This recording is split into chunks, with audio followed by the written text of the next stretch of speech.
একটা মুভির কাহিনীকে খুব সুন্দর করে সাজিয়ে তুলতে দুইটা ব্যাপার লক্ষ্য রাখতে হয়, যা আমাদের দেশের মুভিতে রাখা হয় না। এই জন্যই মুভিগুলো গু হয়। একটা হলো ক্যারেক্টার ডেভেলপ, দ্বিতীয়টা হলো ছোট ছোট ডিটেলস বা ছোট ছোট সিনের মাধ্যমে কাহিনীর ভারত্ব এনে মেসেজ দেওয়া। এই জন্য যখন কোনো মুভি দেখবেন, সেই মুভির ছোট ছোট সিনগুলো যদি মাথায় রাখেন বা কি বললো, কি বোঝানোর চেষ্টা করলো সেদিকে ফোকাস দেন, তাহলে দেখবেন মুভিটা অস্থির। জাস্ট অস্থির না, পুরাই অস্থির লাগবে। তেমনই এক মুভি নিয়ে আজ কথা বলবো। ছোট একটা ব্যাপারকে এত সুন্দর করে প্রেজেন্ট করেছে, জাস্ট অসাধারণ। কাহিনীটা যখন আমি নিজে লিখছিলাম তখন আমার মনে হচ্ছিল যে কোনো সিন যেন বাদ না দেয়, যাতে আপনারা ফিল করতে পারেন যে কি বোঝাচ্ছে। আমি একটা কথা বলি না, সিম্পলের মাঝে সুইট, তেমন অভিনয় করা প্রতিটা অ্যাক্টর নিজ নিজ ক্যারেক্টার এত সুন্দর করে ফুটে তুলেছে, কঠিন লেগেছে। বাট আমি জানি না এক্সপ্লেইন দেখে আপনারা সেই ফিলটা পাবেন কিনা। যদি হাতের সময় থাকে ফুল মুভিটা দেখে নিন, ভালো লাগবে। আর ফুল মুভি কই পাবেন জানেনই তো, আমাদের অ্যাপস সিনে রিভিউ প্লে স্টোরে রয়েছে, ইনস্টল করে দেখতে পারবেন। রোমান্টিক ড্রামা মুভি, বাট রোমান্সটাকে এত সুন্দর সাবলীল করে রেখেছে যে কি বলবো, আই এম ইমপ্রেসড। তবে বাচ্চাদের শেখার মতো তেমন কিছু নেই, সেদিক থেকে কোন কথাগুলো আপনি তাদের শোনাবেন সেটা বেছে নিয়ে শোনায়েন। খুব ফ্রেন্ডলি যদি না হন তাহলে দেখা দরকার। কথা বলছিলাম 2023-এ মুক্তি পাওয়া রোমান্টিক ড্রামা হিন্দি মুভি নাম 8টা AM মেট্রো এর ব্যাপারে। মুভির শুরুতেই নদীর কিনারে বসে কবিতা লিখতে এন্ট্রি করায় মুভি লিড ক্যারেক্টার সাইয়ামি খের অর্থাৎ ইরাবতীর। কে এই ইরা, প্রফেশন কি, কাকে ভেবে কবিতা লিখছে, ক্লিয়ার করতে সিন মাসখানিক পেছনে নিয়ে যায়। বেশ সাজালো গোছালো একটা ছোট্ট সংসারের পাক্কা গৃহিণী ইরাবতী। 2টে সন্তান, ছেলে আর মেয়ে। দুনিয়াদারি ভুলে কাজে বিজি থাকা হাজবেন্ড উমেশ সাহেব, যার ছোট্ট একটা ফাইলও ইরাকেই খুঁজে দিতে হয়। হাজব্যান্ড অফিসে যেতে বাচ্চাদের স্কুলে নিয়ে যায়, তারা চলে গেলে সে সব কাজ সেরে নিজের মন মতো করে এক কাপ কফি বানিয়ে খেতে খেতে মনে যা আসে তাই লিখতে বসে। মানে তার লেখালেখির শখ। কিন্তু পরিবার সংসারের কাজে লেখা ডায়েরির পাতাতেই থেকে যায়, যা অধিকাংশ মেয়ের বাস্তবতার একটা চিত্র। প্রতিটা মেয়েরই বিয়ের আগে শখ থাকে অনেক কিছু করার, কিন্তু বিয়ের পর সংসার, বাচ্চা সব মিলিয়ে সে হয়ে যায় কাজের বেডি। ছেলেদের সঙ্গেও এমনটা হয়, বাট আমরা অন্তত আফসোস করার জায়গা পাই। যাক, ইরার কাছে কল করে তার ছোট বোন রিয়া বলে সে হসপিটালে। ইরা ব্যস্ত হয়ে যায়। রিয়া বলে, আর তেমন কিছু না, তুই ব্যস্ত হোস না, আমি ঠিক আছি। রিয়া প্রেগনেন্ট। ইরা বলে, আবিরাম কই, ও তো আমায় কিছু জানালো না। রিয়া বলে, দিদি ও তো কাজের জন্য দেশের বাইরে গেছে, পরে আসবে। বাইরে গেছে তার মানে তুই ওখানে একা? এই সময় মেয়েদের একা থাকা ঠিক নয় ভেবে ইরা কষ্ট পাচ্ছে। বলে, আমি তো চলে আসবো, কিন্তু কি করে যাব, তুই তো জানিস আমি ট্রেনে। রিয়া বলে, না না না দিদি, তোমায় চাপ নিতে হবে না, আমি ঠিক আছি। বলতে বলতে একটু চুপ হয়ে গিয়ে রিয়া বলে, দিদি মাকে খুব মিস করছি বলে কান্না শুরু করে। মানে তাদের মা নেই। মায়েরা এমন সময় কিভাবে যে মেয়েদের পাশে থাকে তা শুধু একটা মেয়েই বোঝে। এখন বোনের কষ্ট, বড় বোন কি করে চুপ থাকতে পারে? আচ্ছা কান্না করিস না, আমি ওকে কনভিন্স করে আসতে পারলে আসছি, তুই শান্ত হ। রিয়া বলে, দিদি আসার সময় মায়ের একটা শাড়ি নিয়ে আসবি? ঠিক আছে, সমস্যা নেই। আর আমি আসার আগ অবধি মাসিকে ফোন করে দিচ্ছি, সে যাক তোর কাছে থাক, ঠিক আছে? ওকে। রাতে ইরা উমেশকে বলে রিয়া হসপিটালে একা, তার যেতে হবে। উমেশ বলে, হ্যাঁ তো তুমি চলে যাও। ইরা বলে, আমি একা যাব? তুমি জানো না আমি ট্রেনে। উমেশ বিরক্ত হয়ে বলে, আরে দুনিয়ার সব মানুষ ট্রেনে সফর করছে, তোমার এত কিসের ভয়? বমি লাগলে ট্যাবলেট খেয়ে নিবে, যত সব নাটক। উমেশের ঝাড়ি শুনে ইরা চুপসে যায়। উমেশ একটু পর বুঝতে পারে সে হয়তো একটু বেশি করেছে, তো একটু সরি মরি বলে শান্তভাবে ওই সেম কথাটাই বলে যে প্লিজ এবার একটু ম্যানেজ করো, আমি খুব বিজি, তুমি দরকার হলে ক্যাব নিয়ে যাও, টাকা আমি দিচ্ছি, কেমন? এই হলো মেয়ে মানুষ। রাগ করো তাই ভয় পেল, এখন আদর করে সেম কাজটাই করিয়ে নিল। এই জন্যই বলা হয় মেয়েরা আদর ভালোবাসার কাঙাল। আদর ভালোবাসা দিয়ে তাদের থেকে সবকিছু করিয়ে নেওয়া যাবে। আদর করুন, ভালোবাসুন। পরের দিন সকালে ক্যামেরা স্টেশনে নিয়ে আসে। ইরা এসেছে, ট্রেনে করে হায়দ্রাবাদে যাবে। খুব ভয়ে ভয়ে ওঠে। যখন ট্রেন ব্রিজের উপর দিয়ে যেতে লাগে আমরা দেখি তার অবস্থা খারাপ হয়ে যাচ্ছে, সে কেমন যেন করছে, খুব অস্বস্তিকর এক অবস্থা। পরে যখন ট্রেন ব্রিজ থেকে নেমে যায় ইরা একটু স্বস্তি হয়। ব্যাগ থেকে তার ডায়েরি বের করে কবিতা লিখতে শুরু করে, আর সেই লেখার তালে তালে চলে আসে হায়দ্রাবাদে। স্টেশন থেকে অটো ধরে সোজা হসপিটালে আসে। রিয়া মাসির সঙ্গে সিরিয়াল নিয়ে বিজি। একটু পর ইরা আসে। মাসিকে সালাম দিয়ে দুই বোন যেভাবে মিলিত হয় খুব ভালো লাগে। অনেকদিন পর দুই বোন দেখা হলে তারা যে পরিমাণ খুশি হয়, কত যে গল্প, কত মজা, কত কি যে করে, যা আমরা ছেলেদের মাঝে ভাই ভাইয়ের মাঝে কখনো দেখা যায় না। যদিও এটাই স্বাভাবিক, বাট মেয়েদের ব্যাপারটা বেশ ভালো লাগে। এরা মায়ের শাড়িটা বের করে দিলে রিয়া শাড়িটা নাড়তে নাড়তে চোখ দিয়ে পানি ঝলঝল করে পড়ে। মাকে খুব মিস করছে হয়তো। এ সময় মা থাকলে দুনিয়ার কোনো মানুষ পাশে থাকা লাগতো না। যাক, বড় বোনও কম না। ইরা রিয়াকে খুব ভালোবাসে, সো সে তো তার কমতি হতে দিবে না। ডক্টর চেক টেক করে গেলে রিয়া বলে, দিদি মাসি তো এখানে আছেই, তুই আগে বাসায় যা, ফ্রেশ ট্রেশ হয়ে একেবারে কাল আসিস। বাসে যেতে জ্যামজটের কারণে সময়টাই নষ্ট হবে, তার চেয়ে ভালো তুই ট্রেনে যা। কি আবার ট্রেনে? রিয়া বলে, দিদি এটা ওই ট্রেন না, এটা মেট্রো, স্পিডে যাবে, এর মাঝে কোনো চিল্লাপাল্লা নেই, কোনো দুর্গন্ধ নেই, এসির ভিতরে চুপচাপ বসে থাকবি, 10 মিনিটের মধ্যে তোকে বাসার সামনে নামিয়ে দিবে, তাও আবার মাত্র 50 টাকায়। মেট্রোর যে কি কি সুবিধা সেগুলো তারা মনে ধরে না, কিন্তু টাকা কম, 50 টাকা লাগবে, এই জন্য সে রাজি হয়। এই হলো একটা সংসারী মেয়ের গুণ। চলে আসে মেট্রো স্টেশনে। ওপরে ওঠার সঙ্গে সঙ্গে তার রিয়াকশন শুরু হয়। ট্রেন আসা দেখে সে ভয় পেতে থাকে, আর তার চোখের সামনে ছোট্ট একটা সিন ভেসে ওঠে যে ট্রেনে বসা একটা বাপ মেয়ে, বাবার সিগারেট শেষ হয় বলে সে মেয়েকে রেখে সিগারেট নিতে যায়। দোকানে ভিড় ছিল তাই নিতে লেট হয়। এর মাঝে ট্রেনটা ছেড়ে দেয়। ট্রেন ছেড়ে দিল, বাপ উঠতে পারলো না, মেয়েটা ভয় পেয়ে যায়। পাপা পাপা বলে কাঁদতে কাঁদতে দৌড় দিতেই বেহুশ হয়ে যায়। সেই সেম ভয় এখনো পেতে ধাক্কা লাগে আরেকজনের সঙ্গে। আর এখানে এন্ট্রি হয় মুভির অন্যতম আরেক লিড ক্যারেক্টার গুলশান দেভাইয়া অর্থাৎ প্রীতমের। ইরার হার্টবিট বেড়ে গেছে, সে ভয়ে কাঁপতে কাঁপতে বেঞ্চের উপর বসে পড়ে। তার এমন ছটফটানি দেখে প্রীতম পানি দেয়, বুঝতে পারে না সে এমন কেন করছে। এর মাঝে ট্রেন আসে, যেহেতু তাকে যেতেই হবে তাই ইরা অমনেই ট্রেনে ওঠে। ট্রেন ছেড়ে দিলে সে ভয়ে এখনো কাঁপছে। প্রীতম লক্ষ্য করছে কিন্তু কিছু বলছে না। ইরার সুটকেসটা গড়ে গড়ে যাচ্ছে, তার হুঁশ নেই। প্রীতম এনে দেয়, সে এখনো কাঁপছে। অমন কাঁপতে কাঁপতেই ট্রেন গন্তব্যে পৌঁছে যায়। ক্যামেরা প্রীতমকেই ফলো করে। এক লাইব্রেরিতে লেখক নিজে এসে বই দিয়ে যাচ্ছে, বিনিময়ে কিছু অ্যাডভান্স চাইছে। লাইব্রেরিয়ান বলছে, স্যার আপনার আগের কপিগুলোই তো এখনো বিক্রি হয়নি। বললাম না হিন্দি বই পড়তে মানুষের আগ্রহ কমে গেছে। প্রীতম আসে, আরে বেটা তুমি অনেকদিন পর এলে যে। লেখক সাহেব, এই মানুষ হয়তো আপনার একটা কপি নিতে পারে, এছাড়া আর কোনো লোক আমি দেখছি না। প্রীতম লেখকের সব বই কিনে নেয়, বলে কাউকে গিফট করবে। লেখক কাকু খুশি, সে শুধু তার উপকারই করলো না, অনেক সম্মান করলো তাকে। লেখক চলে গেলে প্রীতম লাইব্রেরিয়ান কাকুকে বলে, ভাই ট্রেন বা বাসে উঠে ভয় পাওয়া, স্ট্রেস হওয়া, কাঁপাকাঁপি করা, এমন সমস্যা কেন হয় বা এর সমাধানে প্রাথমিক কি করা যায়, এমন কি কোনো বই আছে? কাকু একটা বই বের করে দেয়। ইরা তার বোনের বাসায় পৌঁছেছে, কাজের মহিলা ছিল, সে তাকে সব বুঝিয়ে দিচ্ছে। আজ যা ঘটলো সে খুব ভয় পেয়েছে। ইরা ব্যাপারটা উমেশের সঙ্গে শেয়ার করতে ফোন দেয়, কিন্তু কে শোনে কার কথা? ইরা কি তার কথা বলবে? উমেশ তার অফিসের ঝামেলা, কাজ অনেক ব্যস্ত, সেটা লেস ফিতে অনেক কিছু বলে ফোন বাচ্চাদের দেয়। তার কথা সে শুনতেই চায় না। সঙ্গে সঙ্গে মুডটাকে পাল্টে ইরাকে বাচ্চাদের সঙ্গে ভালো করে কথা বলতে হয়। প্রীতম বাসায় এসে বইটা পড়ছিল, কি কি কারণে কোনো মানুষের স্ট্রেস হয়, কোনো কিছু থেকে কিভাবে ভয় পায়, এসব। তার বউ আসে, শাড়িতেই নারী, কত সুন্দর লাগছে না? তো ইনি হলেন মিসেস মৃদুলা। লেখালেখি করা তার পেশা। প্রীতম বই পড়ে না, কিন্তু এই কদিন হলো তার বই পড়ার অভ্যেস হয়েছে। তাই মৃদুলা বলছে, শুধু বই পড়লেই হবে নাকি কবিকেও পড়তে হবে? এখানে দুজনের যে একটা আন্ডারস্ট্যান্ডিং, কেমিস্ট্রি, অস্থির লাগে। বউ চলে গেলে প্রীতম আরেকটু পড়ে রুমে গিয়ে বাচ্চাদের একটু আদর করে। তারও 2টা বাচ্চা। তারপর বইয়ের কাছে যায়, পায়ের কাছে শুয়ে যেভাবে দুজন গল্প করে কঠিন লাগে। একটা ব্যাপার লক্ষ্য করুন, এখানে যা হচ্ছে এটাও কিন্তু রোমান্সের আন্ডারেই পড়ে। এটাও কিন্তু একটা হাজব্যান্ড ওয়াইফের রোমান্স, বাট এখানে কোনো ভালগারিটি আছে, অস্বস্তিকর কোনো ব্যাপার দেখছেন? একটা মেয়ে তো এটাই চায়। যাক, পরের দিন সকালে ইরা হসপিটালে যেতে সেম স্টেশনে আসে। সবাই উঠছে, কিন্তু ইরা উঠতে পারছে না।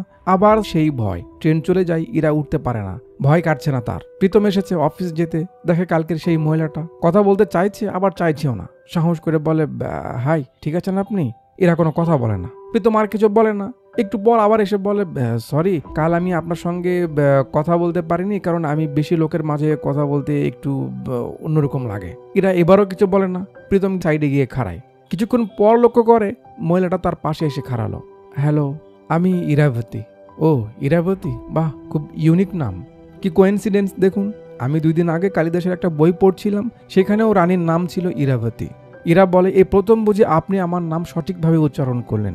এছাড়া তো এক একজন এক এক রকম ভাবে বলে, কেউ আয়রা, কেউ ইরাভূতি, ঠিক নেই। প্রীতম একটু হেসে বলে, আমার ওয়াইফের নামও মৃদুলা, তাকেও অনেকেই অনেকভাবে ডাকে, কেউ কেউ তো মরদুল্লাহ বলে ফেলে। প্রীতমের কথা শুনে এবার একটু ইরার ভালো লাগছে। ট্রেন আসে, দুজন ওঠে। ট্রেন যখন ছেড়ে দেয় প্রীতম লক্ষ্য করে সে আবার অমন করছে, ভয় পাচ্ছে। প্রীতম বলে, কাগজ আছে আপনার কাছে? কাগজ? তার ডায়েরিটা বের করে দেয়। প্রীতম আঁকাকে করে আর বলে, ইরাবতীর যখন ভয় লাগতো, স্ট্রেস লাগতো, সে এমন করতো, আপনি ট্রাই করতে পারেন। পাশের পেজে দেখে কবিতার 2টো লাইন। আরে কবিতা কে লেখে? এরা ডায়েরি নিয়ে নেয়। প্রীতম বলে, আপনি কবিতা লেখেন? এরা বলে, না না তেমন কিছু না, এই জাস্ট মনের কথাগুলো লিখি আর কি। লিখতো আমার বাবা। প্রীতম বলে, আসলে নতুন নতুন একটু বই পড়ার অভ্যেস হচ্ছে তো, তাই ইচ্ছে হচ্ছে পড়ার। আমি কি আপনার কবিতাগুলো পড়তে পারি? এরা বলে, তাই কি কি পড়েছেন শুনি। প্রীতম হুমায়ুন আহমদ বসের 2টো চরণ শুনিয়ে দেয়। এরা বুঝতে পারে না সে সত্যি বলছে, পড়তে দেয়। প্রীতম পড়া শুরু করে।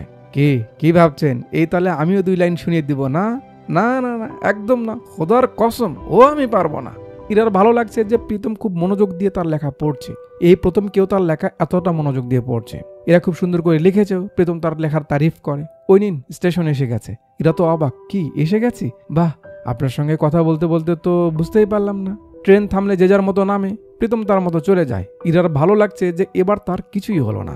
হসপিটালে আসে। রিয়া বলে, তো দিদি মেট্রো কেমন লাগলো? আর বলিস না, কি যে থেমে যায়। মানে প্রীতমের ব্যাপারে বলতে চেয়ে আসলটা না বলে কথা ঘুরিয়ে দেয়। তারপর বলে, সঙ্গে কেউ থাকলে সাহস দিলে বড় বড় প্রবলেমগুলো কত ছোট মনে হয়, তাই না রে? একদম, কষ্ট যত বড়ই হোক পাশে কেউ থাকলে ছোট মনে হয়। পরের দিন আবার হসপিটালে যেতে ফোনে কথা বলতে প্রথম ট্রেনটা মিস করে দেয়। সে সময় আবার প্রীতমও আসে। হাই হ্যালো হয়, কি অবস্থা? জি ভালো। আপনি কি রোজ এই সময় অফিসে যান? প্রীতম বলে, হ্যাঁ, প্রতিদিন 8টা AM, সেম ট্রেন, সেম বগি। ফিরে আসি আবার 5টা-6টা ট্রেনে। ইরা বলে, আরে আমারও তো সেম শিডিউল। বাহ, ভালোই তো। ট্রেন চলে আসে, চলুন। এক লোক জুমে মিটিং করছিল। পাশের ছেলেটা বারবার তার ঘাড়ে টলে পড়ছিল ঘুমে। ভাই সাহেব রেগে যায়, আবে ওঠ, আমার কোলে উঠে পড় শালা। এরা সামনেই ছিল, একটু মজা নেই। প্রীতম জিগায়, তো হায়দ্রাবাদ ঘুরে দেখা হলো? এরা বলে, আরে না না, হসপিটাল টু বাড়ি এই চলছে। ছোট বোন প্রেগনেন্ট তো। প্রীতম বলে, হায়দ্রাবাদে আসলেন আর এখানকার চা কফি ট্রাই করলে না, তাই কি হয়? এরা বলে, আমি তো কফি খাই। তারপর সে যেভাবে কফি বানানোর প্রসেসটা বর্ণনা করে, প্রীতম বলে, বাহ, একজন কবি এমনভাবে কোনো জিনিসের বর্ণনা দিতে পারে। এখন তো আপনাকে কফি খেতেই হবে। আরে না না বা, আরেকদিন। কতক্ষণ লাগবে? স্টেশন থেকে নেমেই সুন্দর একটা জায়গা আছে, 5 মিনিটে খেতে পারবেন। ইরা রাজি হয়। ট্রেন থেকে নেমেই এই ঘাটের পারে একটা কফি শপ। এখানে দাঁড়িয়ে দাঁড়িয়ে কফি খাওয়া যায়। পরিবেশ আর কফিটা খুবই সুন্দর। ইরার বেশ ভালো লাগে। ব্যাস, ভালো যেহেতু লাগলো, আপনাদের মনেও তো একটা ডাউট এসে গেছে যে এদের মাঝে বুঝি প্রেম প্রীতি হয়ে যাবে। সেই ব্যাপারটা ক্লিয়ার করতে পেছনে একটা মিউজিক দিয়ে ক্যামেরা কয়েকদিন তাদেরকেই ফলো করে।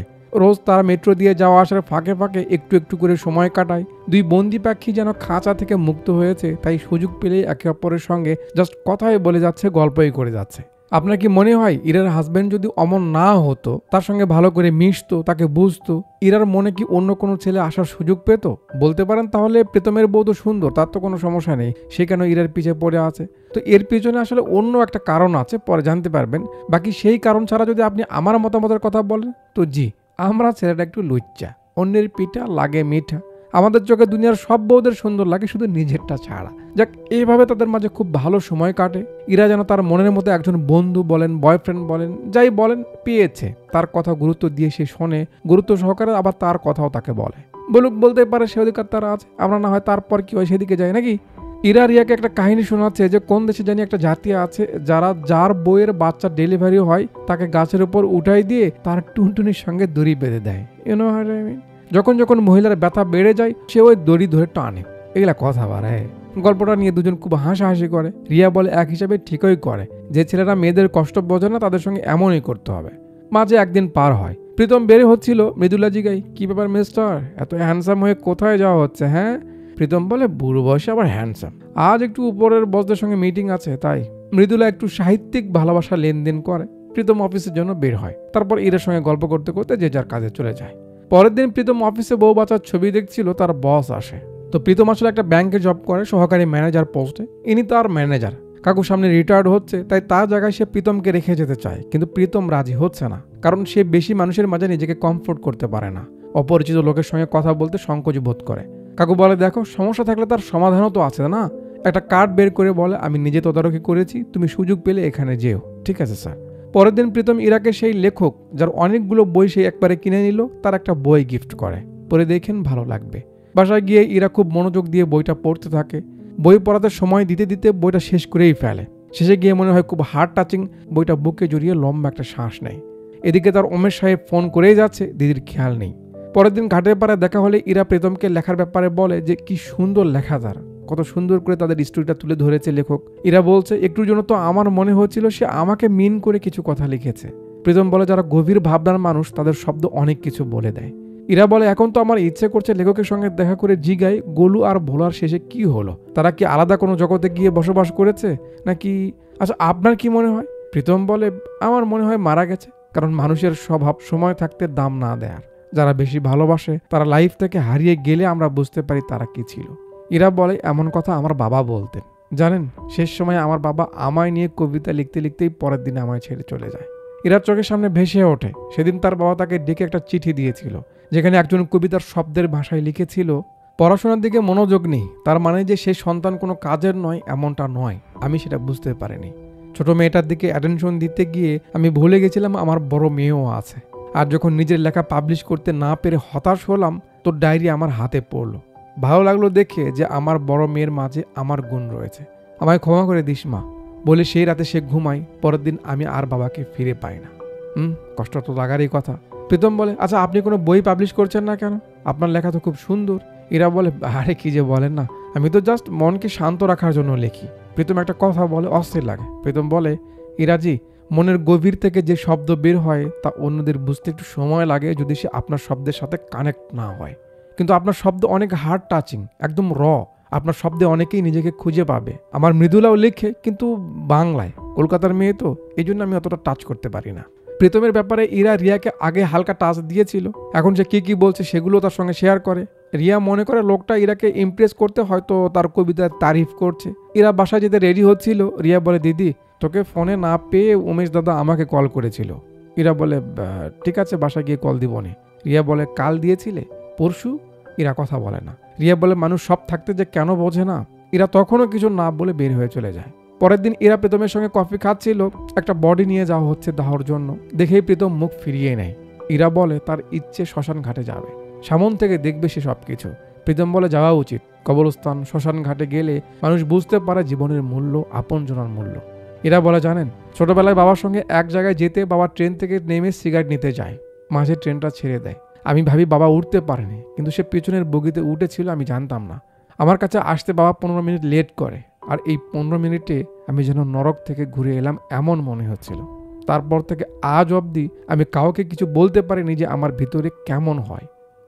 যেদিন আপনি আমায় প্রথম দেখলেন না অমন করতে, যেন আমার শ্বাস বন্ধ হয়ে আসছিল। প্রীতম বলে ওঠে, এটাকে প্যানিক অ্যাটাক বলে। প্রায় হার্ট অ্যাটাকের মতোই। অ্যাংজাইটি, ডিপ্রেশনের কিছু কমন সিমটমস থাকে। অতীতের কোনো ভয়, দুর্ঘটনা, ট্রেন বাসে উঠলে উল্টে যাওয়ার ভয়, ব্রিজের ওপর উঠলে ভেঙে পড়ার ভয়। এই ব্যাপারে কাউকে কিছু বলেন না আপনি? এরা বলে, এত সহজ নয় পরিবারকে বোঝানো। তারা মনে করবে আমি নাটক করছি। বলবে, কই দুনিয়ার বাকি সবাই তো নর্মালি রয়েছে, তোমার তো সমস্যা কেন? এসব নিয়ে এরা একটু ইমোশনাল হয়। বাট পরে একটা শব্দ নিয়ে দুজনের মাঝে খুব হাসাহাসি হয়। এই প্রথম আমরা প্রীতমকে আওয়াজ করে হাসতে দেখি। তার হাসিটা বেশ ইনোসেন্ট ছিল। পরের দিন সন্ধ্যায় দুজন বাসায় ফিরছিল, বৃষ্টি শুরু হয়। ইরার বাচ্চাদের কথা মনে পড়ে। হ্যাঁ, যদি ওখানে বৃষ্টি শুরু হয়, না জানে বাচ্চারা কি করছে, তার ভয় লাগছে। উমেশ তাদের খেয়াল রাখছে কিনা ভাবতে ভাবতে তার হার্টবিট বেড়ে যায়, মানে আবার অ্যাটাক আসতে লাগে। পরে প্রীতম তাকে ট্রিক শিখিয়ে দেয়, আঙুলে কি যেন করতে বলে। তখন গিয়ে একটু পর সে ঠান্ডা হয়। মানে বৃষ্টির সঙ্গেও তার সম্পর্ক খুব একটা ভালো না। প্রীতম বলে, সেক্ষেত্রে তো আমাদের পাগলামের ব্যাপারে আপনাকে বলতেই হয়। ইরা জানতে চায়, কি শুনি? প্রীতম বলে, বৃষ্টি এলে বাচ্চারা যেমন বাচ্চামি করে, মৃদুলাও বাচ্চা হয়ে যায়। বৃষ্টিতে বাচ্চাদের সঙ্গে নিয়ে খেলা, তাদের সঙ্গে মিশে যাওয়া, একেবারে তাদের মতো হয়ে যাওয়া, চলে আর কি। ইরা বলে, বাপ রে, সর্দি লাগে না? আরে লাগুক, খুশির তো কেমত দিতে হয় না। এছাড়া মাঝে মাঝে বাচ্চাদের চোখ ফাঁকি দিয়ে মৃদুলা আমায় ছাদে নিয়ে যায়। দুজন খুব নাচানাচি করি। কত রোমান্টিক। বেটা মন মে লাড্ডু ফোটা। মুভির এসব সিন দেখে বাস্তবার করতে চাইেন না। হয় শ্বশুর শাশুড়ি বিরক্ত করবে, নয়তো জামাইয়ের মুড হবে না, আর নয়তো বউ বলবে, শহরের থেকে সারাদিন কাজ করে শরীর নিয়ে বাঁচিচ্ছি না, আর ওই আইসে বৃষ্টিতে ভিজবে, সরদা এখান থেকে। আরে না, বাস্তবে এমন অনেক ছেলে মেয়ে আছে যারা এতটাই রোমান্স চায়, কিন্তু ভাগ্য সঙ্গ দেয় কজনার। তো নাচার কথা শুনে ইরা সমানে হাসছে। প্রীতম বলে, আরে কি ভেবেছেন, দেখতে এমন বলে আমি কি নাচতে পারি না? শুধু মামুন আর জায়েদ খানি নাচতে পারে।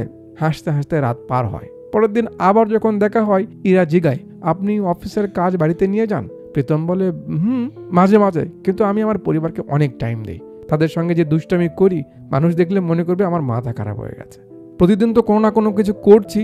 ছুটির দিন বিদেশি কোনো আইটেম রান্না করার চেষ্টা করি বাচ্চাদের সঙ্গে নিয়ে। ভালো হলে তো হলো, না হলে নাই, বাট মজা খুব হয়। তেমনই একটা ডিশের ব্যাপারে প্রীতম ইরাকে শিখিয়ে দেয়।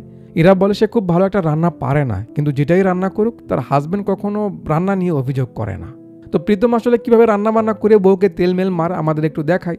আসলেই কিন্তু ব্যাপারটা এমন নয়। পারেন না পারেন পরের কথা, ট্রাই করে যান, দেখবেন বউ নিজেই সব করবে, নাম হবে আপনার। বউ খুশি, আপনিও খুশি, নাকি? বাট আমাদের এমন সময় আর কই। যাক, প্রীতমের কথা মতো ইরা রান্না করে সেই খাবারটা রিয়াকে দিলে তার বেশ ভালো লাগে। ইরা বলে, নতুনত্বের এটাই তো মজা, ভালো লাগে। আর নতুন কিছু না করলে বোঝা যায় না পুরোনোটা কতটা সঠিক। প্রীতমের বউ মৃদুলা কতটা লাকি, তাই না রে? রিয়া বুঝতে পারছে তার বোন প্রীতমকে নিয়ে একটু বেশি বেশি ভাবছে, বাট কিছু বলে না। বিকেলে বাসায় ফিরতে ইরার বাচ্চারা কল করে, মাকে তারা খুব মিস করছে বলে। ইরা সান্ত্বনা দেয় সে খুব তাড়াতাড়ি আসবে। পাশ থেকে প্রীতম শুনতে পায় আজ ইরার জন্মদিন, বাচ্চারা উইশ করলো। প্রীতম বলে আগে যেহেতু বলেনি তাই গিফট কিন্তু মিস করলেন। আরে কি যে বলে না, কোনো ব্যাপার না। প্রীতম বলে ঠিক আছে, কেননা আমরা এই বাহানায় কাল কোনো স্পেশাল জায়গায় যাই। ইরাও রাজি হয়। বাস পরের দিন প্রীতম ইরাকে নিয়ে একটা পুরনো জমিদার বাড়ি না কই যেন আসে। জায়গাটা বেশ সাজালো গোছালো। প্রীতম ঘুরে ঘুরে ইরাকে দেখায়, মজা করে, গল্প করে, বসে থাকে, কিন্তু দূরে দূরে। চিপা চাপা কিন্তু অনেক, তারপরেও নিয়ে যায়নি। একে বলে এ গুড রিলেশনশিপ। আপনার হলে কি করতেন? থাক আর গভীরে ন যাই। পুরো দিন যেহেতু দুজন টার্গেট করেছে তাই অনেক জায়গায় ঘোরে। যেহেতু দুজনেই সাহিত্যিক মাইন্ডের মানুষ তাই তেমন জায়গাগুলোতেই যায়।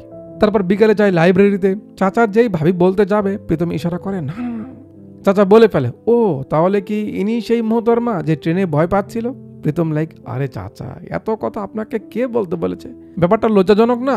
ইরা প্রীতমকে ধরে, তো মিস্টার কি বলা হয়েছে আমার ব্যাপারে শুনি। প্রীতম বলে, আরে তেমন কিছু না, ওই প্রথম দিন আপনাকে দেখার পর প্রবলেমটা কেন হচ্ছিল আর এই সমাধান কি সেটা জানতে তার থেকে একটা বই সাজেস্ট চেয়েছিলাম। সে তো বই ব্যাপারে ভালো জানে তাই না, এই আর কি। বুঝলাম।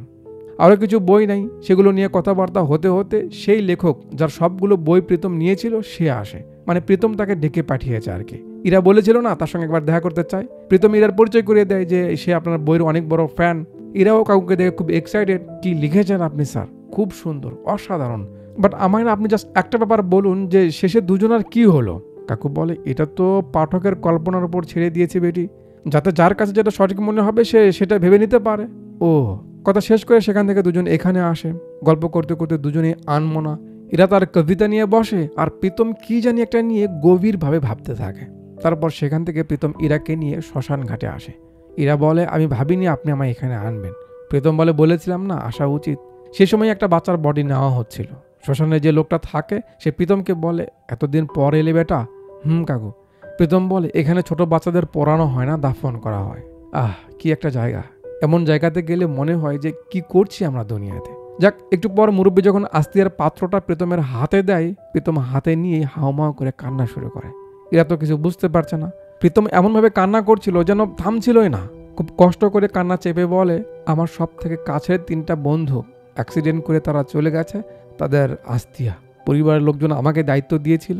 এতদিন সাহস পাইনি এখানে আসার। আজ আপনি আমার সঙ্গে আছেন বলে এলাম। কথা বলতে বলতে এখানকার অবস্থা দেখতে দেখতে বেলা গড়িয়ে যায়। এরার ফোন আসে। বুঝতে পেরে ফোনটা উঠাতেই অবাক হয়ে রওনা দেয় হসপিটালের দিকে। রিয়ার সমস্যা বেড়ে গেছিল। সে তাকে অনেকবার কল করেছিল কিন্তু ইরা ফোন উঠায়নি। ডক্টর বলে, আপনাকে তো বলেছি রোগীর ধ্যান রাখতে হবে, তাকে একা ছাড়া যাবে না। আপনি কই ছিলেন এতক্ষণ? ডক্টর চলে গেলে ইরা রিয়াকে সরি বলে। সে লক্ষ্য করেনি সে এতবার ফোন করেছিল। রিয়া রেগে যায়, তুমি কি এখানে আমার খেয়াল রাখতে এসেছো নাকি অন্য কারো? রিয়া, আমি তো তোকে বলেই গেলাম। বলে গেছো তো কি? লেবার পেন কি বলে কয়ে ওঠে নাকি? তুমি তো আমার থেকে এ ব্যাপারে ভালো জানার কথা তাই না? সারাদিন না জানে লোকটার সঙ্গে কি। রিয়ার কথা শুনে ইরার খুব খারাপ লাগে। সে রাগ করে সেখান থেকে উঠে বাসায় চলে যায়। ছোট বোন এমনভাবে কথা বললো সেসব নিয়েই ভাবছিল। উমেশ তার হাজব্যান্ড ফোন করে। ফোনটা কানে নিতেই উমেশ খুব মিষ্টি করে শান্তভাবে জিগায়, ইরা কেমন আছো? ইরার গাল বেয়ে পানি পড়ছে। সে চিল্লাই বলতে চাইছিল যে আমি ভালো নেই, কিন্তু বলতে পারে না। বলে, তোমাদের খুব মিস করছি, তাই একটু মনটা খারাপ। উমেশ তাকে সান্ত্বনা দেয় যে এই তো আর কয়েকদিন, তুমি ছাড়া রিয়ার কে আছে? আমি এদিকে সামনে রাখছি, তুমি চিন্তা করো না। নাও, বাচ্চারা কথা বলবে। হাজার মন খারাপ থাক, বাচ্চারা তো বাবা মার খুশির কারণ। সো ইরার মনটা অটোমেটিক ভালো হয়ে যায়। পরের দিন সকালে আমরা রিয়াকে ফলো করলে আমরা দেখি সে কান্না করছে। এরা খাবার নিয়ে আসে। একটু পর সে বুঝতে পারে রিয়া হয়তো কান্না করছে। রিয়া, কি হয়েছে? রিয়ার কান্না আরো বেড়ে যায়। রিয়া, কাঁদছিস কেন? আরে পাগল, কি হয়েছে?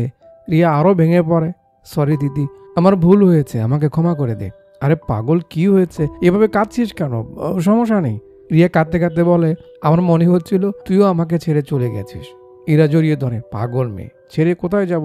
ওয়েট, কি বললি তুই? আমিও মানে আবিরাম 2 দিনের মাঝে আসছে তো নাকি? রিয়া বলে, ও কোথাও যায়নি, দেশেই আছে। দেশেই আছে? কি বলছিস? দিদি, ও অন্য আরেকজনের সঙ্গে রিলেশনে আছে। এরা তো অবাক, এ কি বলছে তার বোন? আচ্ছা, আমি ওকে কল করছি, খারা। রিয়া নিষেধ করে, না খবরদার ওকে কল করবি না, আমি ওর মুখ দেখতে চাই না।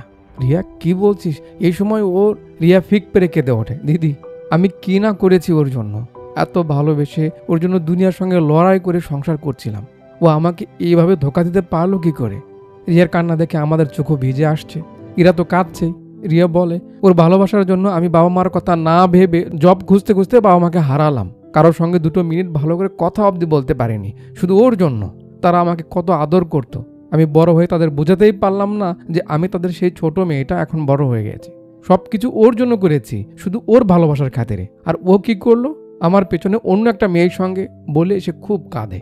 এরা আর কি বলবে, তার কাছে তাকে সান্ত্বনা দেওয়ার মতো তো কোনো ভাষা নেই। সে নিজেই কিভাবে সংসার করছে কাউকে তো বুঝতে পারছে না, যদি ভাষা থাকতো তাহলে তো বলতোই। তারপরও বোন তো, রিয়া কাঁদিস না, সব ঠিক হয়ে যাবে, তুই স্ট্রেস নিস না, এই সময় শান্ত থাকতে হবে, জড়িয়ে ধরে তাকে শান্ত করে। পরের দিন ইরা হসপিটালে আসতে একটা ছেলে তার সামনে দাঁড়ায়। তো এই হলো সেই নালায়েক রিয়ার হাজব্যান্ড আবিরাম। ইরা হয়তো তাকে ফোন করে ঠিকানাটা দিয়েছে। ইরার পিছে যখন রিয়া আবিরামকে দেখে সে রেগে যায়, ও এখানে কেন, ও এখানে কেন এসেছে, যেতে বল বলছে ওকে। আবিরামের কোনো কথাই সে শুনতে চায় না। ইরা বলে, বারে ভুল তো মানুষের থেকেই হয়, ও কি বলে একবার শুনে তো নে। ইরা কথা বলার সুযোগ দেয়। আবিরাম আর কি বলবে বুঝতে তো পারছেন, ছেলেরা না বুঝলেও মেয়েরা ঠিকই বুঝতে পেরেছে। তো আবিরাম বলে, আমার ভুল হয়ে গেছে, তুমি আমাকে ক্ষমা করে দাও, আমি বুঝতে পারিনি এভাবে জড়িয়ে যাব।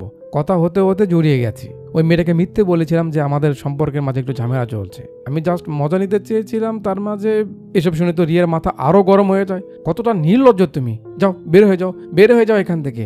রিয়া এখানে যে একটা রিয়াকশন দেয়, সে যেভাবে রাগটাকে এক্সপ্রেস করে অস্থির লাগে। বাস্তবে হাজব্যান্ড ওয়াইফ যেমনটা করে সেম রিয়াকশন তার এখানে, কঠিন। তার চিল্লানিতে ইরা এসে আবিরামকে বের করে দেয়। তারপর থেকে আবিরাম হসপিটালেই থাকে। ইরা বলে, আমার দিকে তাকিয়ে থেকে লাভ নেই, রিয়াকে কনভিন্স করো। বিকালে ইরা প্রীতমের সঙ্গে দেখা করে। 2 দিন হলো তাদের কোনো কথাবার্তা হচ্ছে না। ইরা বলে, এই 2 দিনে কি হয়েছে তার সঙ্গে। বোনের ডেলিভারির সময় কাছে আসছে, সে চলে যাবে, তবে যাওয়ার আগে সে একবার মৃদুলার সঙ্গে দেখা করতে চায়, যদি পসিবল হয় এমন প্রস্তাব দেয়। প্রীতম কি বলবে, হ্যাঁ ঠিক আছে, সমস্যা নেই, ওকে তাহলে কাল চলবে। পরের দিন প্রীতম ইরাকে নিয়ে বাসায় আসে। ঢোকার আগেই প্রীতম বলে, ওরা তো একটু আগেই ফোন করে বললো বাইরে গেছে গোলুকে নিয়ে, এটা কেমন হলো বলুন তো। গোলু, ওই আমাদের ডগি আর কি। ও আচ্ছা। ভিতর নিয়ে যায়, বসতে দিয়ে প্রীতম পানি নিতে যায়। ইরা মিষ্টির প্যাকটা রাখতে গিয়ে একটা লেটার সেখানে দেখতে পায়। খুলে লেখাগুলো পড়ে বলে, আরে মৃদুলাজি তো আমায় সরি বলেছে, সে থাকতে পারলো না এই জন্য, কিন্তু সরি তো আমার বলা উচিত, কারণ আমি হুট করে আসার প্ল্যান করেছি। প্রীতম বলে, আচ্ছা ছাড়ুন, আরেকদিন আইসেন, সমস্যা নেই। এখানে কিছু বিখ্যাত লোকের ছবি ছিল। ইরা সেগুলো দেখতে দেখতে পাশে মৃদুলা আর বাচ্চার ছবি দেখতে পায়। আরে বাহ, মৃদুলাজি তো অনেক সুন্দর, একদম কবিতার কাল্পনিক চরিত্রের মতো। এই জন্যই তো বলি সাহেব এত ফ্রেশ থাকে কেন। প্রীতম বলে, আচ্ছা আপনাদের কি লাভ ম্যারেজ হয়েছিল নাকি অ্যারেঞ্জ? ইরা বলে, পরিবার থেকেই দেখেছিল, কিন্তু ওই 3 মাস পর আমাদের মাঝে একটা প্রেম ভালোবাসা হয়ে যায়। সেসব নিয়ে কথা বলতে বলতে উপরের দিকে যাচ্ছে, উপরের রুমগুলো ঘুরে দেখাবে। হুট করে ইরা এখানে পা পিছলে পড়ে যেতে লাগে। প্রীতম ধরে। এই প্রথম ইরা তার এত কাছে আসলো। প্রীতমের হার্টবিট বেড়ে গেছে। ইরা সঙ্গে সঙ্গে সেখান থেকে নেমে বাসা থেকে বের হয়ে সোজা হসপিটালে আসে। আর এখানে লাগে তার ঝটকা। উমেশ এসে বসে আছে। ইরা তো অবাক। রিয়া কভার করে যে রান্না বান্না করে নিয়ে আসতে আসতে একটু লেট হয় জিজাজি। উমেশ বলে, তোমায় ফোন করেছিলাম, তুমি রিসিভ করো না। ইরা ফোন দেখে বলে, ও সরি, সাইলেন্টে ছিল, বুঝতে পারিনি। তুমি কখন এলে? উমেশ বলে, অফিসের কাজে এসেছিলাম, ভাবলাম দেখা করে যাই, কিন্তু তুমি তো বিজি। রিয়া কথাটা ঘুরাতে বলে, দিদি আর দেখো না দাদা আমার জন্য কি এনেছে, দেখো তো। মিষ্টি বের করে ইরা রিয়াকে দেয়। উমেশ নেয় না। উমেশ বলে, তোমার এক লাইব্রেরিতে আমার একটা ফ্রেন্ড দেখেছিল, কেন গেছিলে? সেরেছে, খেলো বুঝি ধরা। রিয়া বলে, আর দাদা আমি যেতে বলেছিলাম। উমেশ বলে, সঙ্গে নাকি একটা ছেলেও ছিল, তুমি বিজি ছিলে তাই সে তোমায় আর বিরক্ত করেনি। রিয়া বলে, ও ওটা তো আমার ফ্রেন্ড সোনালির হাজব্যান্ড, আমি এখানে বসে বসে বড় হচ্ছিলাম, তাই ওকে সঙ্গে পাঠালাম একটু যাক বই নিয়ে আসতে, ওরও পড়া হবে আমারও পড়া হবে। উমেশ আর কি বলবে, সে রিয়াকে ভরসা করে, মনে করে সে সত্যিই বলছে। চলে যাবে। ইরাকে বলে, কফি খেতে যাবে? রিয়া বলে, হ্যাঁ দাদা, কেন নয়, দিদি এখানকার একটা ফিল্টার কফি শপ চেনে, যাও নিয়ে যাও। ইরা উমেশকে নিয়ে এখানে আসে। কফিতে চুমুক দেওয়ার সঙ্গে সঙ্গে উমেশের মুড পাল্টে যায়। বলে, লাস্ট কবে যে আমরা এইভাবে বের হয়েছি মনেই নেই। তুমি কাছে ছিলে তাই আমি কোনো কিছু বুঝতে পারিনি, এখন তুমি বাড়িতে নেই তাই পরতে পরতে তোমার অনুভব ফিল করছি। তোমার ছাড়া আজকাল বড্ড একা লাগে। আচ্ছা তাড়াতাড়ি কাজ ছেড়ে বাসায় এসো, আমার যাওয়ার সময় হয়েছে। বলে একটা বক্স দিয়ে উমেশ চলে যায়। ইরা বক্সটা খুলে ভিতরে যে গিফট আছে সেটা না নিয়ে আগে চিটটা খুলে দেখে ভিতরে কি আছে। তো দেখে উমেশ লিখেছে, তুমি ছাড়া মোর বাড়ির আঙিনা শূন্য রয়েছে পড়ে, তোমায় দেখি না এই তো কিছুদিন হলো, কিন্তু মনে হচ্ছে বছর এলো ঘুরে। তুমি ছাড়া এখন সময় আমার হাওয়ায় ভেসে চলছে, তুমি তুমি তুমি তুমি নেই বারবার মন বলছে। হাসিতে তোমার মুখর ঘরটা অন্ধকারে ঢেকে গেছে, পাশ ঘুরতেই ঘুমটা ভাঙে, তুমি নেই আজ পাশে। Wish you many many happy returns of the day. জন্মদিনের অনেক শুভেচ্ছা, দেরিতে উইশ করার জন্য দুঃখিত। ইরার কি যে ভালো লাগে, এতদিন পর জামাই তাকে বুঝতে পেরেছে, এর মতো খুশির আর কি হতে পারে। উমেশের এমন আচরণ ইরাকে ভাবনার মাঝে ফেলে দেয়। 2 দিন এটা নিয়ে খুব ভাবে যে সে ভুল কোনো কিছু করছিল না তো। ওদিকে গত 2 দিন ধরে আবিরাম হসপিটালে ঘুরপাক খাচ্ছে। ভালো তো বাসে রিয়া, আর কত রাগ করে থাকবে। শেষে বাচ্চার সঙ্গে কথা বলার অনুমতি দেয়। ছেলে বাচ্চার বাহানায় মাকেও পটিয়ে ফেলে, এটা তো বোঝা যাচ্ছে। পরের দিন এদের দেখা হলে ইরা বলে 2 দিন থেকে সে তাদের ব্যাপারটা নিয়ে অনেক ভেবেছে, মিথ্যা বলা তার দ্বারা হবে না। বাসায় গিয়ে সে উমেশকে তাদের ব্যাপারে সবকিছু বলবে আর তার সঙ্গে কোনো যোগাযোগ রাখবে না। প্রীতম কিছু বলছে না। ইরা বলে আমার বিশ্বাস আপনি আমার সিচুয়েশন বুঝবেন। মাঝে 2 দিন পার করে সিন রিয়া ডেলিভারির দিনে নিয়ে আসে। বাচ্চা দেখার পর আবিরাম বাচ্চাকে ছাড়া কিছুই বুঝতেছে না। 2 বোন বুঝতে পারছে যে ছেলে হয়তো পরিবর্তন হয়েছে। পরের দিন দেখা হলে প্রীতম বাচ্চার জন্য কিছু খেলনা গিফট করে। ইরা বলে এই তো আপনাকে আর বলতে দিলেন না, এখন তো আপনাকে মিস করতেই হবে। প্রীতম বলে কাল আপনি যা বলেছিলেন বা মনে মনে যে সিদ্ধান্ত নিয়েছিলেন ওইটাই ঠিক ছিল, আমিও অনেক ভেবেছি। বাট মানুষ সবসময় শেষের স্মৃতি দিয়ে মানুষকে বিচার করে, তাই আমাদের শেষটা যেন খারাপ না হয় এই জন্য আজকের পর থেকে আমরা আর কেউ কারোর সঙ্গে মিশবো না, কারোর সঙ্গে দেখা করব না বলে শেষবারের মতো মেট্রো থেকে নেমে দুজন 2 দিকে আলাদা হয়ে যায়। সিট বেঁধে বসুন, আপনার গায়ের লোম দাঁড়াতে চলেছে। টিস্যু হাতের মুঠোয় নিয়ে বসুন, আপনার চোখ ভিজতে চলেছে। পরের দিন ইরা রিয়াকে তার সব প্রবলেম, উমেশ কতটা তাকে ইগনোর করে, কতটা কষ্ট দিয়েছে, তার প্যানিক অ্যাটাক, সে ভয় পায়, এই সব কিছু তাকে খুলে বলে। রিয়া অবাক, দিদি সেই ছোট থেকে এসব সহ্য করে আসছিস, কই একবারও তো আমায় কোনো কিছুই বললি না।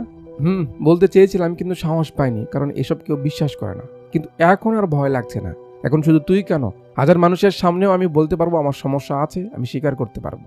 রিয়া আর কি বলে তাকে সান্ত্বনা দিবে? সে পাশে না থাকলে তো রিয়া নিজেই কিছু করতে পারতো না। রিয়া ইরাকে একটা বক্স দেয়, হয়তো তার মাঝে কিছু টাকা আছে। ইরা বলে এসব কি? রিয়া বলে এসব তোর জন্য না, ওর জন্য। মানে সে যেন বই বের করে, এই জন্য হয়তো কিছু টাকা দিল। বই বের করার কথাই ইরার মনে পড়ে প্রীতমের কথা। রিয়া আমি একটু আসছি বলে তারা হুড়ো করে উঠে সেখান থেকে চলে যায়। সোজা চলে আসে প্রীতমের বাড়িতে। এই সময় তার বাড়িতেই থাকার কথা, তাই সরাসরি বাসাতেই আসে। দরজায় নক করে, প্রীতমজি প্রীতমজি, সাড়া পায় না। ভিতরে কেউ আছে কিনা দেখতে পাশের জানালাটা যেই খোলে ইরার চোখ বড় হয়ে যায়। ক্যামেরা ভিতরে দেখালে আমরা দেখি এই অবস্থা। ইরা সহ আমাদের সবার হুঁশ উড়ে যায়। এটা কি? প্রীতমের বউ বাচ্চার ছবিতে মালা কেন? পেছন থেকে প্রীতমের আওয়াজ আসে, আমরা তো ডিসাইড করেছিলাম না আর কখনো সামনে আসবো না, তাহলে এইসব কি? রাগের চোখে এগিয়ে আসে ইরার দিকে। ইরার ভিতরে তো নড়ে উঠেছে, ছবির দিকে তাকিয়ে ইশারা করে, এইসব কি? প্রীতম বলে সেদিন আমাদের বিবাহ বার্ষিকী ছিল, যেদিন আপনার সঙ্গে আমার প্রথম দেখা হয়। আমি ট্রেনের সামনে লাফ দিয়ে আমার শেষ করতে চেয়েছিলাম, কিন্তু আপনার পড়ে যাওয়া দেখে অ্যাটেনশন আপনার দিকে চলে যায়। মরে যাওয়ার চিন্তা কিছুক্ষণের জন্য মাথা থেকে সরে যায়। প্রীতমের গলা দিয়ে কথা বের হচ্ছে না, কিন্তু পুরুষ মানুষ তো এত সহজে কি করে কাঁদতে পারে? প্রীতম বলছে বিয়ের শুরুতে আমার ইচ্ছে ছিল পৃথিবীর সেরা হাজবেন্ড, সেরা বাবা হব, কিন্তু পারিনি। বাকি সবার মতো খুব অ্যাভারেজ হাজবেন্ড, অ্যাভারেজ বাবা হয়ে রয়ে গেল। ইরা চেয়ে থাকতে পারছিল না, তাই মুখের শাড়ির আঁচল চেপে ধরে কান্না ধরে রাখে। প্রীতম বলছে যখন আমি বউ বাচ্চাদের হারালাম, তারা অ্যাক্সিডেন্ট করে মারা গেল, তারা অভিমান করে আমার থেকে দূরে চলে গেল, তখন আমি বুঝলাম আরো কত ভালোবাসা তাদের দিতে পারতাম, আরো কত ভালোবাসা তাদের থেকে আমি নিতে পারতাম, কিন্তু পরোয়া করিনি। প্রীতমের ভেতরটা ফেটে যাচ্ছে, কিন্তু কান্না করতে পারছে না, চেপে ধরে রেখেছে। কাঁপা কাঁপা গলায় বলে আপনি আমার অতীত জানেন না, এই জন্য তাদের ব্যাপারে যখন বলার সুযোগ পেলাম, সেই কাহিনীতে আমি নিজেকে এমন পারফেক্টভাবে প্রেজেন্ট করলাম যেগুলো তারা বেঁচে থাকতে আমি করিনি। আপনার সরলতা, মৃদুলার মতো কবিতা লেখা, আমার একটা আলাদা দুনিয়া বানিয়ে আপনার সঙ্গে চলতে শুরু করলাম। আমার দুনিয়াটা নকল ছিল, কল্পনার ছিল, কিন্তু আমি এখানে খুশি ছিলাম, ভালো ছিলাম। আজ আপনি এসে আমার সেই দুনিয়াটাকে তছনছ করে দিলেন। এখন আমি কোথায় যাব? কিসের ভরসায় বাঁচবো? ইরাও কথা বলতে পারছে না, কাঁদো কাঁদো গলায় বলে আই এম সরি, আমি এখানে আসতে চাইনি, জাস্ট এই জিনিসটা দিতে। প্রীতম বলে অনেক দিয়েছেন আর না, আমি আপনার থেকে আর কিছুই চাই না, জাস্ট আমায় একা ছেড়ে দিন প্লিজ। ইরা চিঠিটা পাশে রেখে দেয়, তারপর বলে আপনি আমায় প্রমিস করুন আর কখনো অমন বাজে চিন্তা মাথায় আনবেন না প্লিজ। প্রীতম চেয়ে থাকে, ইরা কাঁদতে কাঁদতে সেখান থেকে বের হয়ে যায়। প্রীতম ইরার চিঠিটা নিয়ে না পড়ে ছিঁড়ে ফেলে দেয় আর মুখটা শক্ত করে চেপে ধরে কান্নায় ভেঙে পড়ে। সিন কাট করে ইরার কাছে আনে, যে বাড়িতে যাচ্ছে আর কবিতা লিখছে যে মানুষ কত অদ্ভুত, এক একজন এক একভাবে খুশি পেয়ে থাকে। প্রীতমের ব্যাপারে চিন্তা করতে করতে সে বাসায় পৌঁছে যায়। উমেশ অফিস থেকে ফিরে দেখে ইরা সোফাতেই শুয়ে রয়েছে। আরে তুমি কখন এলে? এ কি, গায়ে তো গরম কেন? ইরা বলে, তেমন কিছু না, আপনি ফ্রেশ হন, আমি কিছু বানিয়ে আনছি। উমেশ বলে, না না না, তোমায় উঠতে হবে না, তুমি শুয়ে থাকো, আজ তোমায় দেখাচ্ছি বেস্ট শেফ কাকে বলে। বলি উমেশ রান্না বান্না করে সবার জন্য খাবার রেডি করে আনে। তার এমন পরিবর্তন, এতটা কেয়ার ইরার মন জয় করে ফেলে। ইরা খুব খুশি। পরের দিন সে বাচ্চাদের কুকুর ছানা এনে দেয়। তারা রোজ সকালে পাস্তা খেতে চাইতো, ইরা আজ রান্না করে দেয়। রাতে আবার বই পড়ে কাহিনী শুনে তাদের ঘুম পাড়িয়ে দেয়। খুব ভালো যাচ্ছে তার সময়টা। আর ওদিকে প্রীতম আমাদের কাহিনী শোনাতে নিজেকে যেমনভাবে প্রেজেন্ট করেছিল, বাস্তবে সে ছিল তার উল্টো। তাই আজ যখন তারা নেই, তাদের জামা কাপড় সেমভাবে সাজিয়ে রেখে যা করা উচিত ছিল সেগুলো করছে। গল্পে যেমন বলেছিল সেমভাবে বইয়ের পায়ের সামনে শুয়ে পড়ে, কিন্তু আজ মানুষটা নেই। মৃদুলার শাড়িতে হাত বলাতে বলাতে প্রীতম শাড়ি জড়িয়ে হাও ভাও করে কান্না করতে শুরু করে। রাতের বেলা কেউ তো শুনতে পাবে না, তাই হয়তো এবার আওয়াজ করে কান্না করতে থাকে, কিন্তু আওয়াজ যেন বাহিরে না যায়, তাই মুখটা শাড়ির ভিতরে গুজিয়ে নিয়ে বউ বাচ্চার কথা ভেবে খুব কাঁদতে থাকে। তার মতো এমন অভাগা দুনিয়াতে আর কে আছে? আরে মানুষ যখন ছিল তখন বোঝনি, এখন? কত রাত সে মৃদুলার শাড়িকে ফান্দা বানিয়ে ঝুলে যেতে চেয়েছিল, কিন্তু পারেনি। ইরাকে সেদিন প্রীতম বলেছিল বৃষ্টিতে সে নাচানাচি করে, বাট বাস্তবে তেমন ছিল না। বাস্তবে মৃদুলা তাকে বৃষ্টিতে ভিজতে ডাকতে এসেছিল, কিন্তু সে এসব ফালতু কাজে আমায় বিরক্ত করবে না, বলেছে না তোমায়, যাও, এভাবে বলেছিল। সেদিন মৃদুলা মন খারাপ করেছিল, কিন্তু সে বোঝেনি। টেবিলে যে বইগুলো দেখতে পাচ্ছেন এগুলো সব মৃদুলার। প্রীতমের বইয়ের প্রতি কোনো ভালোবাসা ছিল না। মৃদুলা মরার পর সে বুঝতে পেরেছে বই কি। রাগ করে সবকিছু ছুঁড়ে ফেলে দেয় যে কি ভুলটা সে করেছে। এখন সে কাকে সময় দেবে? বইয়ের মাঝে পড়ে রয়েছে ইরার দেওয়া সেই শেষ চিঠিটা। প্রীতম জোড়া লাগিয়ে লেখাগুলো পড়তে থাকে, যেখানে ইরা তার ভয় থেকে বের হওয়া, অ্যাটাক থেকে রক্ষা পাওয়া, সাহস বেড়ে যাওয়া, এই সব কিছুর জন্য তার শুকরিয়া আদায় করেছে।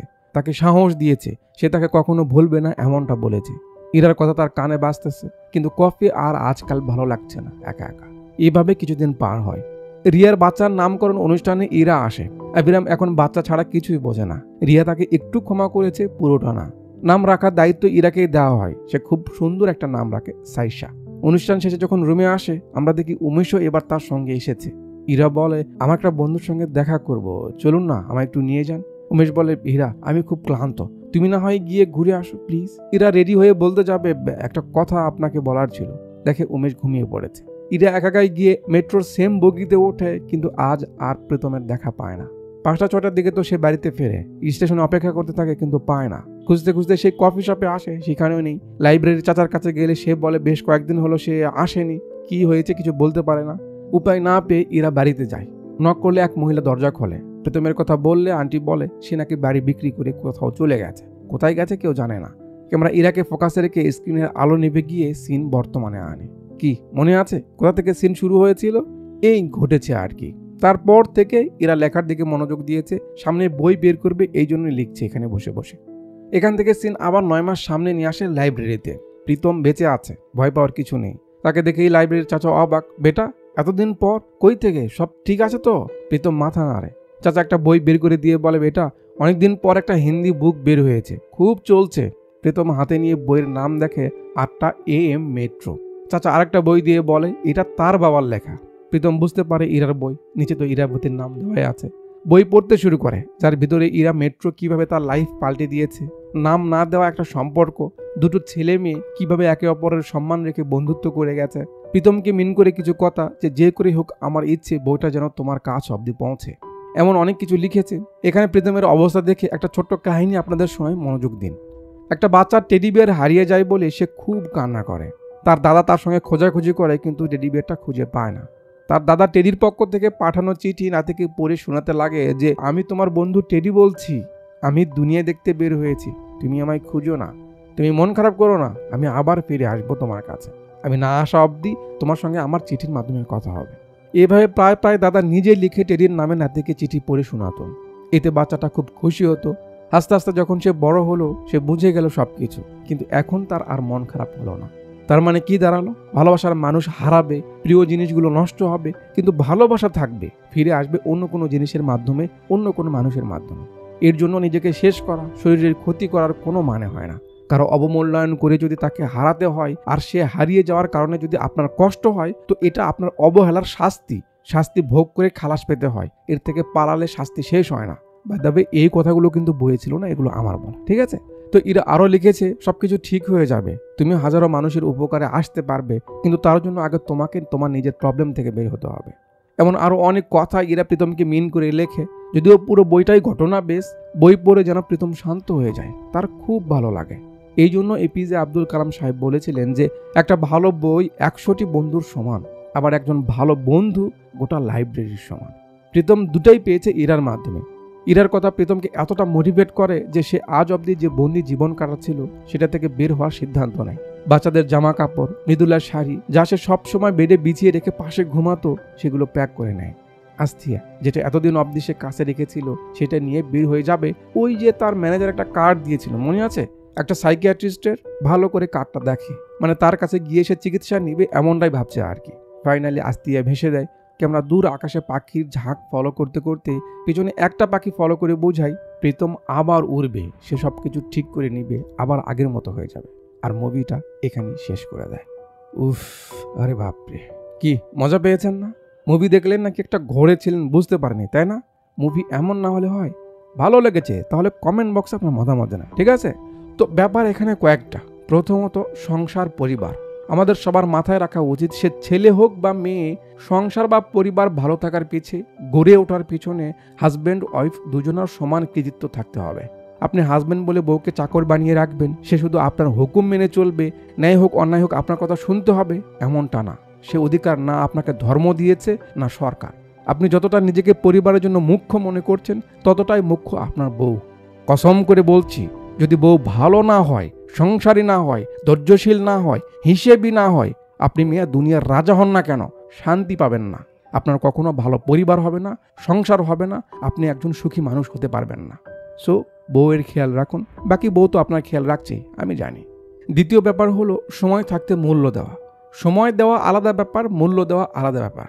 ইরার হাজব্যান্ড যদি ইরাকে মূল্য দিত, তার কোনো অভিযোগ থাকতো না। প্রীতম যদি তার বউ বাচ্চাকে মূল্য দিত, আজ তাকে এইভাবে কাঁদতে হতো না। বউ একটা কিছু রান্না করেছে, আপনি খেলেন, এটাকে বলে সময় দেওয়া। রান্নার তারিফ করুন, রান্না করতে তাকে হেল্প করুন, এটাকে বলে মূল্য দেওয়া। বিশ্বাস করুন, যে জিনিসটা আপনি অবমূল্যায়নের কারণে হারিয়ে ফেলবেন, তার কমতি, তার অভিযোগ হারে হারে আপনাকে টের পাইয়ে দিবে। এর থেকে বড় আফসোসের বিষয় আরও কোনো কিছুই হতে পারে না। তৃতীয় ব্যাপার হলো দূরত্ব। ভালোবাসার শর্ত হলো কাছে থাকা, কিন্তু ভালোবাসা বাড়ানোর শর্ত হলো দূরে যাওয়া। তার মানে মাঝে মাঝে দূরে যেতে হবে। দূরত্ব ভালোবাসাকে মজবুত করে, কমতিগুলোকে ধরিয়ে দেয়। মানুষের জন্মগত নেচার হলো আমাদের কাছে কোনো কিছুর কমতি হলে তবেই আমরা সেটা নিয়ে ভাবি, এছাড়া ভাবি না। যখন কোনো কিছুর অভাব দেখা দেয় তখনই মানুষ সেটা নিয়ে কান্দে, এছাড়া মানুষের লেজে পা দেয় কে? বিপদে না পড়লে যে মানুষ আল্লাহকে স্মরণ করে না, অসুস্থ না হলে যে মানুষ মসজিদে যায় না, সে মানুষ কি করে আপনি সারাক্ষণ পিছনে ঘুরঘুর করবেন আর সে আপনাকে মিস করবে ভাবছেন? একটুর জন্য, কিছু সময়ের জন্য, কিছু দিনের জন্য দূরে যান, হারিয়ে যান, অভিমানে আড়ালে থাকুন, তবেই সে মানুষটা বুঝবে আপনি তার লাইফে কি ছিলেন, তবেই সে আপনাকে মিস করবে, তবেই সে আপনার মূল্যায়ন করবে। আরও কিছু ব্যাপারে বেশ কিছু কথা বলার ছিল, বাট ভিডিও বড় হয়ে যাচ্ছে, এডিটর মনে মনে বিরক্ত হচ্ছে, আমি বুঝতে পারছি। তো আজকের মতো এই অবধি থাক, নাকি টুলুর মা? আচ্ছা, তো যাওয়ার আগে কমেন্ট তো অবশ্যই করবেন, যদি সাবস্ক্রাইব না করে থাকেন তাহলে করে দিবেন। আর উপরে যে হকারি করা হয়েছে, ট্যাবলেট বিক্রি করা হয়েছে, ওটা নিয়ে আপনাকে সিরিয়াস হওয়ার দরকার নাই। এত কিছু বোঝো আর আমার হকারির ইশারা বোঝো না। এতক্ষণ পর্যন্ত আমার সঙ্গে থাকার জন্য আপনাদের সবাইকে অনেক অনেক ধন্যবাদ।